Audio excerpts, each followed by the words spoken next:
All right, day 3, here we are. Two things I wanted to talk about and remind myself today is number one, growing fast or growing small and networking. I had an experience this morning. I have one client's house that I help manage, and I usually coordinate with outside service providers like lawn care and anything else his home needs. I met with one of their service providers today and had a conversation. And in my mind, I'm thinking, do I go knock on doors like crazy over the summertime and just drum up business and kind of put the plane together as I'm flying it? See if the pricing works or not, or do I go slow?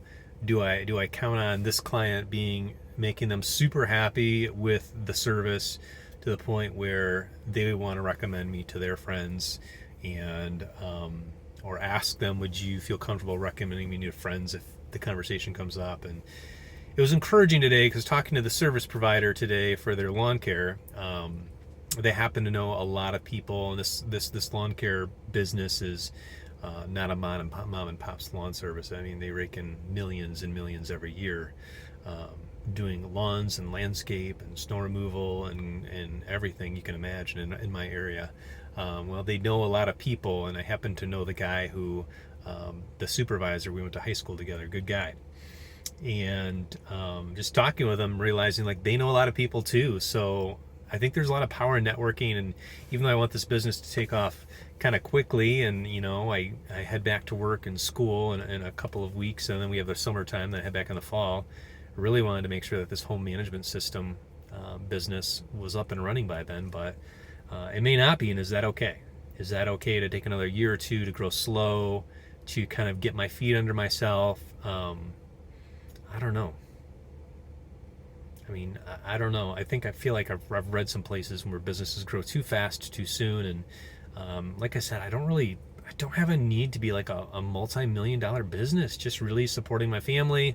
I like the challenge of this business to create something. I think that's the entrepreneurial spirit. I mean, to build something, to maintain something, to make it as efficient as possible. I think there's some stresses that I'm not aware of that are going to happen, like, if I offer like an emergency service where I'm on call whenever, I mean, that's different than working for somebody else. When 4 o'clock, 5 o'clock rolls around, I'm done. I can go home and enjoy myself and forget about my job. But, if I'm going to run my own business and offer that, if it's just me right now, like I've got to answer those emergency calls and coordinate those things to get them taken care of. And I don't have that luxury until I have more employees and employees I trust. Oh my goodness. Like, whew, like hiring employees, like it's, I just hear stories about supervisors looking for workers, and it's hard. It's really hard to find somebody who shows up on time, has a work ethic, and is like-minded to serve customers' needs. Anyway, that's what I'm thinking today. So yeah, I'm encouraged by my conversation with that service provider today. I think maybe growing slow. I'm leaning towards growing slow and just kind of like staying in my current career for a year while I build this on the side. It's gonna be busy, man. It's gonna be so busy.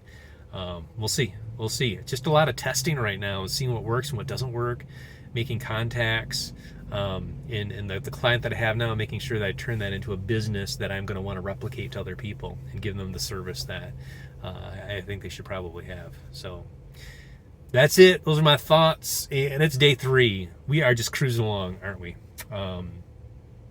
Phenomenal. All right. We'll talk to you tomorrow.